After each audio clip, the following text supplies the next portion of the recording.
ನಿನ್ನ ಆಶೀರ್ವಾದದಿಂದ ನಮಗೆ ಎಲ್ಲ ಕಡೆಯೂ ಜಯ ಲಭಿಸ. ಈ ಜಯ ಸಮಾಚಾರವನ್ನು ತಾಯಿ ಚೆನ್ನಮ್ಮನವರಿಗೆ ತಿಳಿಸಿದರೆ ನನ್ನ ಬರುವಿಕೆಗಾಗಿ ಎದುರು ನೋಡುತ್ತಿರುವ ಆಕೆ ಎಷ್ಟು ಸಂತೋಷ ಪಡುವಳು ಹೇಳಬೇಕು.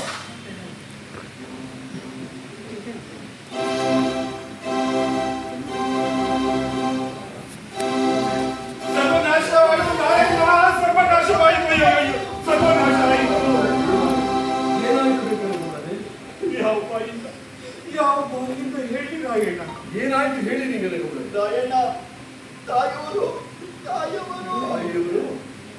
ತಾಯಿಯವರು ಏನಾಯಿತು? ಯಾರು ಏನು ಮಾಡಿದರು? ಅವರಿಗೆ ಯಾವ ವಿಪತ್ತು ಒದಗಿತು? ಬೇಗ ಹೇಳಿ ರಾಯಣ್ಣ. ತಾಯಿಯವರು ದಿನಾಂಕ 2/2/2029 ಸೋಮವಾರದಂದು ದೈವಾಧೀನರಾದ್ರಪ್ಪ.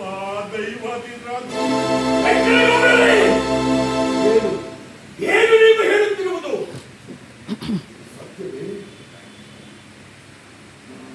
ಅಮ್ಮ ಅಮ್ಮ,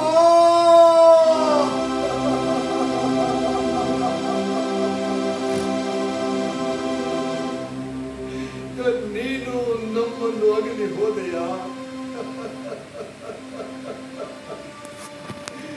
ನಮ್ಮನ್ನು ಕ್ಷಮಿಸು ತಾಯಿ, ಈ ನಮ್ಮ ಅಪರಾಧವನ್ನು ಕ್ಷಮಿಸು ತಾಯಿ. ಸದಾ ಯುದ್ಧದ ಗುಂಗಿನಲ್ಲಿ ಇದ್ದಂತ ನಮಗೆ ನಿಮಗೆ ಇಂತಹ ದುಸ್ಥಿತಿ ಉಂಟಾಯಿತೆ.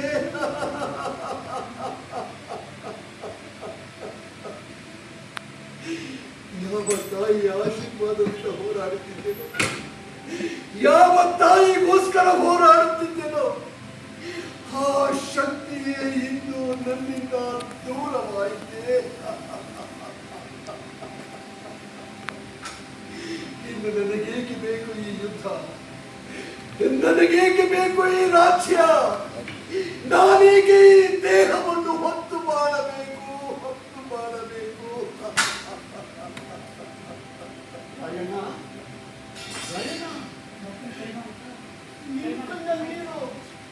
ನಿನ್ನಂತ ವೀರನ ಕಣ್ಣದ ನೀರು ರಾಯಣ್ಣ. ಧೈರ್ಯ ತಂಕೋ.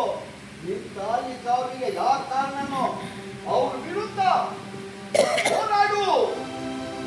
ಧೈರ್ಯ ತಂಕೋ ನಾಯಣ್ಣ, ಧೈರ್ಯ ತಂಕೋ. ಹೇಳು ಮುಯಿಗೆ ಬಯ್ಯಿ ನಾಯಣ್ಣ, ಮುಯಿಗೆ ಬಯ್ಯಿ. ನಿಜ, ನಿಮ್ಮ ಮಾತು ನಿಜ.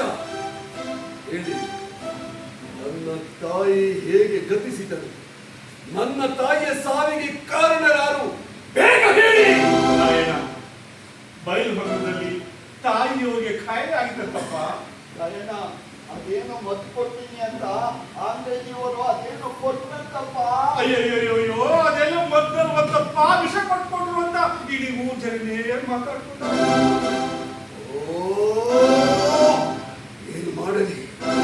ಏನು ಮಾಡಲಿ? ಆ ಆಂಗ್ಲರ ಅಬ್ಬರ ಇನ್ನೂ ತಕ್ಕಲಿಲ್ಲವೇ? ಕೆಂಪು ಮೂತಿಯ ಕೋಡಂಗಿಗಳೇ, ನಿಮ್ಮ ಅಹಂಕಾರವನ್ನ ಬಗ್ಗಿಸಿ ನಿಮ್ಮನ್ನು ಸದೆ ಪಡೆದೇ ಹೋದರೆ ನಾನು ಹೊರಾಯಣ್ಣನೇ ಅಲ್ಲ. ಅದಪ್ಪ ನಾಯಣ್ಣ, ನೀನ್ ಧೈರ್ಯವಾಗಿ ಹೋದಾಡು. ನಿನ್ಗೇನ್ ಸಹಾಯ ಬೇಕು ನಾವು ಮಾಡ್ತೀವಿ.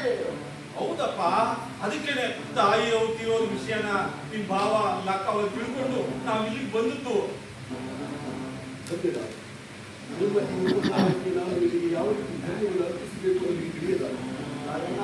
ಇನ್ನೊಂದು ವಿಚಾರ, ನಿನ್ನನ್ನು ಹಿಡಿದುಕೊಟ್ಟವರಿಗೆ ಒಂದು ಭೂಮಿ ಹೆಣ್ಣು ಕೊಡ್ತೀವಿ ಅಂತ ಆ ಧಾರವಾಡ ಕಲೆಕ್ಟರ್ ಸಾಹೇಬರು ಬೆಂಗಳೂರು ಹತ್ತಿದ್ದಾರೆ.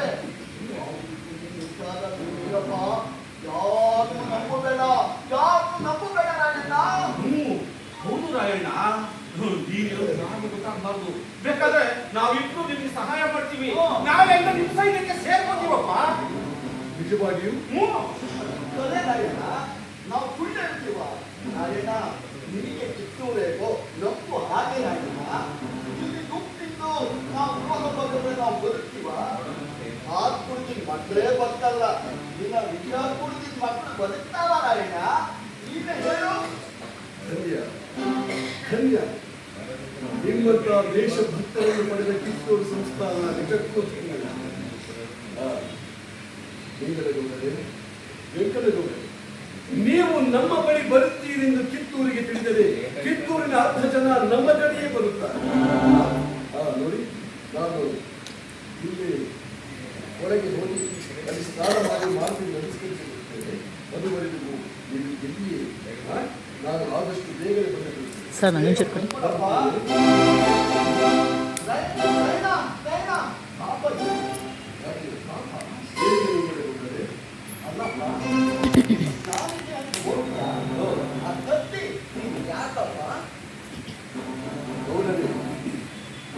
ಈ ಕತ್ತಿಯೇ ನನ್ನ ಬಂಧು.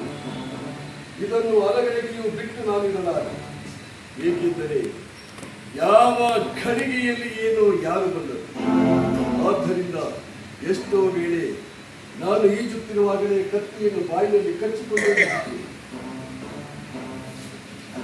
ಅದಪ್ಪ ನೀರು ಮರ್ಸಿ ಅಂತಾರೆ. ಅದಕ್ಕೆ ರಾಯಣ್ಣ ನಮ್ಮ ರಾಯಣ್ಣ ಬಗ್ಗೆ ಇಷ್ಟೆಲ್ಲ ಗೌರವ. ನೀನು ನಾನು ಹೋದಾಗ ಕತ್ತಿ ಯಾಕಪ್ಪ ಓ ಅಲ್ಲ ರಾಯಣ್ಣ, ಇನ್ನೊಂದು ಮಾತು. ಅಲ್ಲ, ನೀನೇನೋ ಹೊರಟೋಗ್ತೀಯಪ್ಪ, ಸ್ನಾನ ಮಾಡಕ್ ಹೊರಟೋಗ್ತೀಯ, ನಾವಿಬ್ರು ಇಲ್ಲೇ ಕೂತಿರ್ತೀವಿ. ಯಾರಾದ್ರೂ ಶತ್ರು ಬಂದು ನಮ್ಮ ಮೇಲೆ ದಾಳಿ ಮಾಡಿದ್ರೆ ನಮ್ ಗತಿ ಏನು? ಅದಕ್ಕೆಪ್ಪ ನಾನು ಹೇಳಿದ್ದು ಆ ಕತ್ತಿನ ಈ ಕಡೆ ಕೊಡುವ ಅಂತ. ಹೌದು,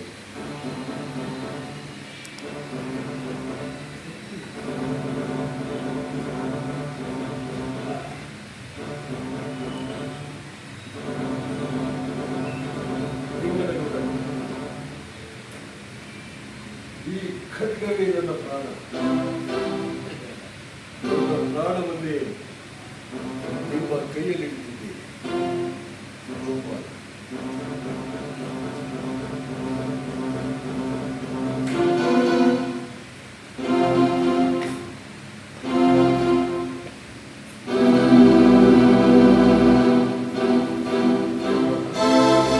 ನಾನು ಆದಷ್ಟು ಬೇಗನೆ ಬಂದುಬಿಡುತ್ತೇನೆ. ಆಯ್ತಪ್ಪ, ನಾನು ಬರುವವರೆಗೂ ನೀವು ಇಲ್ಲಿಯೇ ಇರಬೇಕು. ಆಯ್ತಪ್ಪ, ತಿಳಿದಿದೆ? ಆಯ್ತಪ್ಪ. ಬರುತ್ತೇನೆ.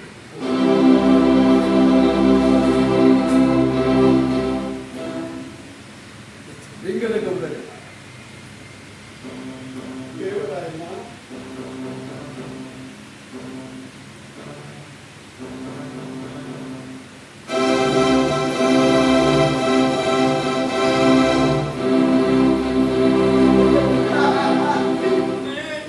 ಆಗಿದೆ ನನ್ನ ಉಪಾಯ. ಬೆಂಕಿ ಹಾಕ ಅಲ್ರಿ. ಏನ್ರಿ ಇದು?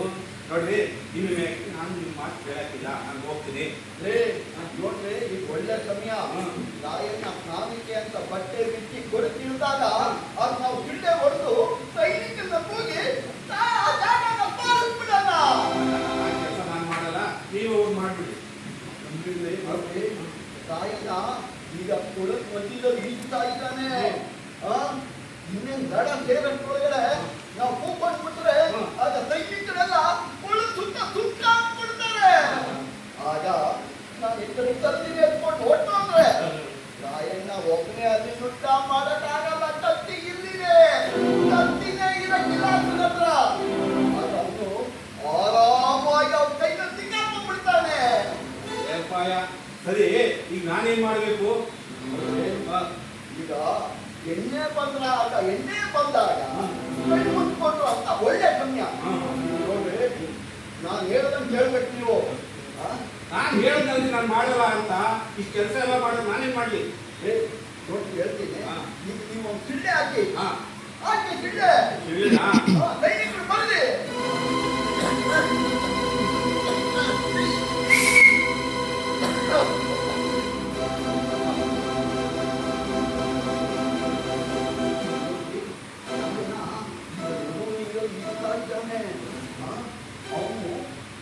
ಅವನು ಇದ್ದಾನೆ ಅನ್ನೋ ಸಮಯದಲ್ಲಿ ನೀವು ಅವನ್ನ ಗಿಡದ್ಬಿಡಿ.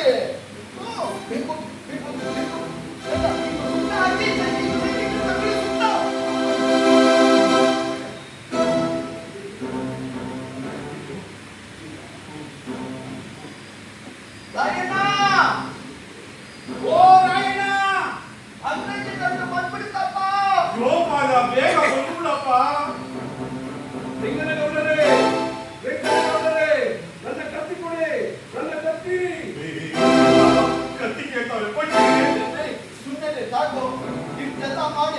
ನಾವು ಏನಾದ್ರು ತಂದು ಕೊಟ್ರೆ ಒಳ್ಳೆಯದಂದ್ರೆ ಮುಂದೆ ತಂದಂಗೆ ಆಗುತ್ತೆ.